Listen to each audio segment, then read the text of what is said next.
En el día de hoy, la institución educativa El Dorado hará su ponencia acerca de la filosofía de los derechos humanos.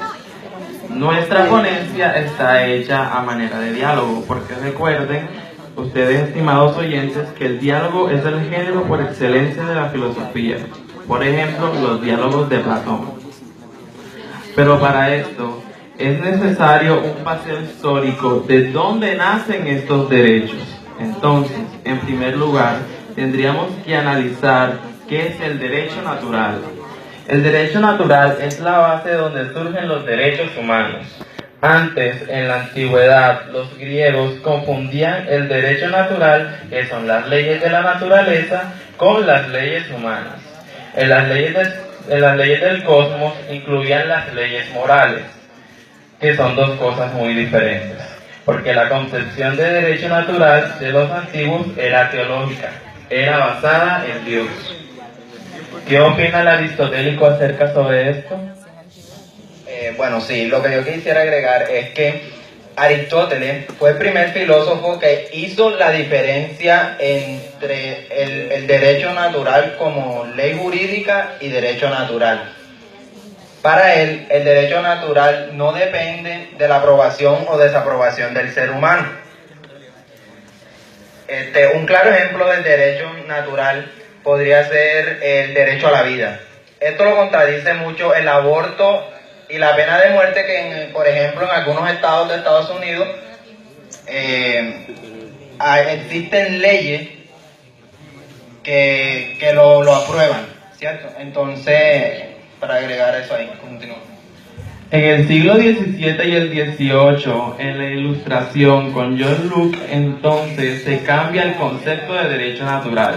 Ya no es el derecho natural, ya no se dice que el derecho natural tiene un fundamento religioso o metafísico, sino que se plantea que el derecho natural es el producto de la razón, producto de la evolución cognitiva de la ciencia, etc.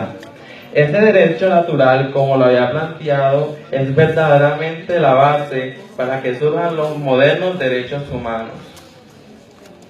Eso se concentra con la Revolución Francesa. En 1789, en la Revolución Francesa se hace una Declaración Universal de los Derechos Humanos. Pero en esa Revolución Francesa se habla de los derechos de la primera generación, es decir, que hay unos derechos en esa primera generación de tipo político. Por ejemplo, el derecho a la libertad, el derecho de elegir y ser elegido.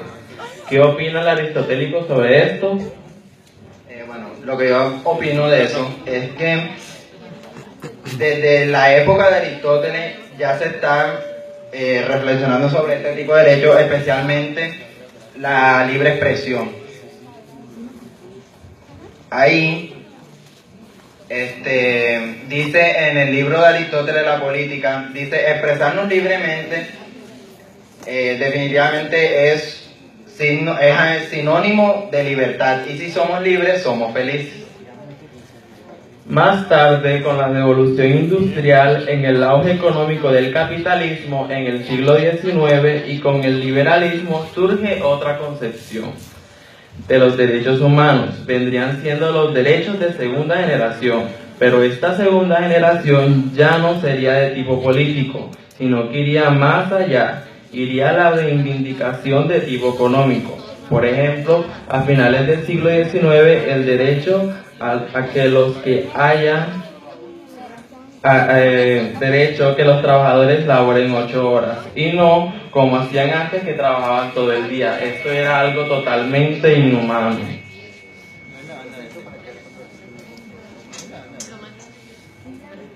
Por ejemplo, miremos la novela de Charles Dickens, donde se plantea cómo se explotan a los niños de la Inglaterra victoriana. Y por último, tendríamos una tercera generación, o sea, que iríamos más allá. En esta tercera generación se establece otro tipo de derecho, que ya no iría con el político ni con lo económico, sino que va más allá. Ya tiene que ver con el medio ambiente, tiene que ver con las relaciones interpersonales, con la alteridad. Por ejemplo, la diversidad y el derecho que se le está otorgando actualmente a los animales, y los derechos humanos de las minorías. Esos serían los derechos de la tercera generación. Bueno, una vez hecho esto, para ayudarnos a entrar un poco en contexto, quiero iniciar con lo que sería el contenido como tal de nuestra ponencia. Empezamos con una frase que dice: una cultura de los derechos humanos es la utopía más representativa de una democracia actual, refiriéndonos a esta cultura como una cultura que tenga los derechos humanos como base y que nos los garantice. Ahora, por favor, Paula, defínenos utopía o cultura. Cultura es la relación que tiene el hombre con el mundo por medio de la acción humana, ya sea trabajo, cultura, arte o específicamente la política hace parte de la cultura. Eso es completamente ridículo. La identidad cultural no existe. Es como decir que el vino y el pan son identidad cultural de Francia. Es completamente ridículo. Sucede que las utopías son posibles en la medida en que se desarrollen, en que se consoliden como cosmovisión dominante en nuestro tiempo real, ¿vale? Entonces, Por lo menos sabes lo que significa la palabra utopía. amiga Paula, define utopía.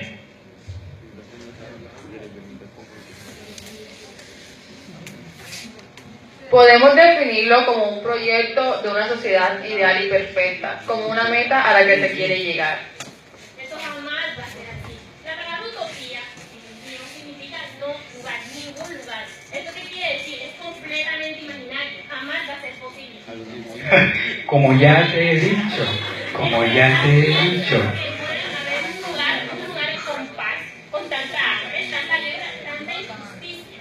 Recuerda bien mis palabras anteriores, son posibles en la medida en que se desarrollen como cosmovisión dominante en nuestro tiempo real. El hombre en sí es contradictorio. Obviamente jamás se va a poner de acuerdo con todo el mundo.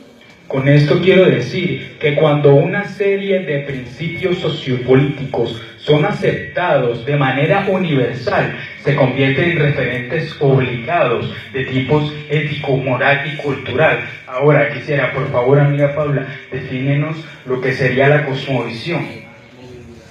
La cosmovisión es una serie de principios comunes universalmente aceptados por una cultura determinada.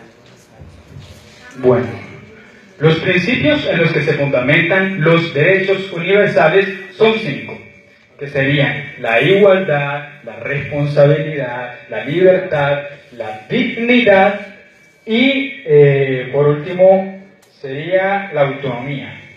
Entonces, entendemos al ser humano como conciencia de sí mismo, como individuo, ¿okay? Como un ser que se desarrolla con relación a su entorno y a sus semejantes.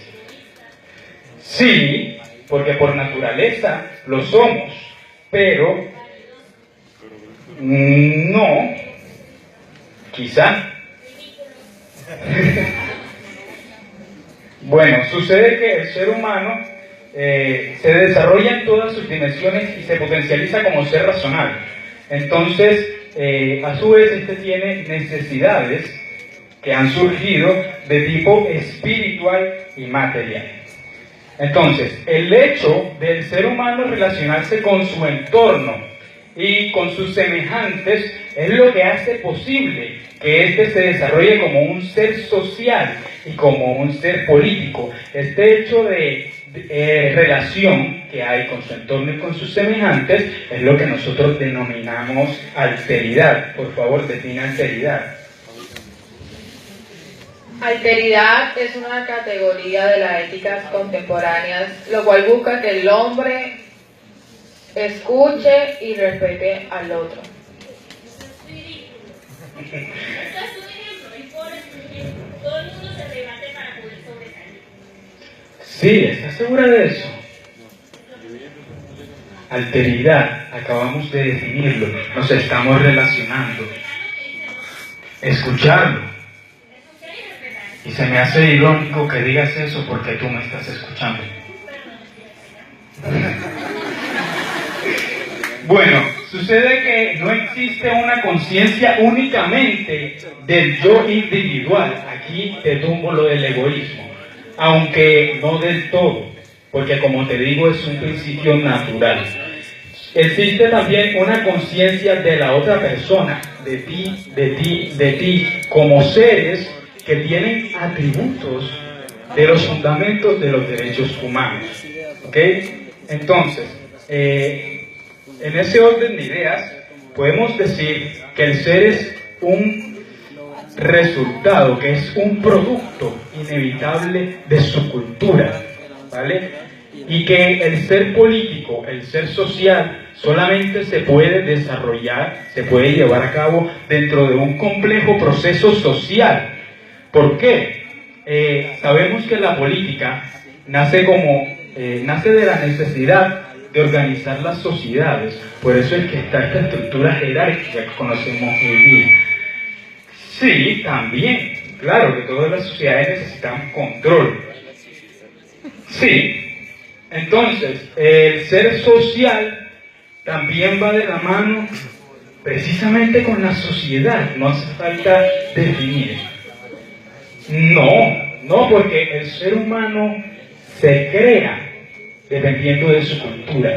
El ser humano, según yo, por decirlo de alguna manera, nace cuando éste adquiere la suficiente capacidad de razonar como para poder cuestionar sus principios, lo que su cultura le ha impuesto, ya que en nuestros primeros años de vida, que es donde aprendemos, todo es impuesto, todo es enseñado.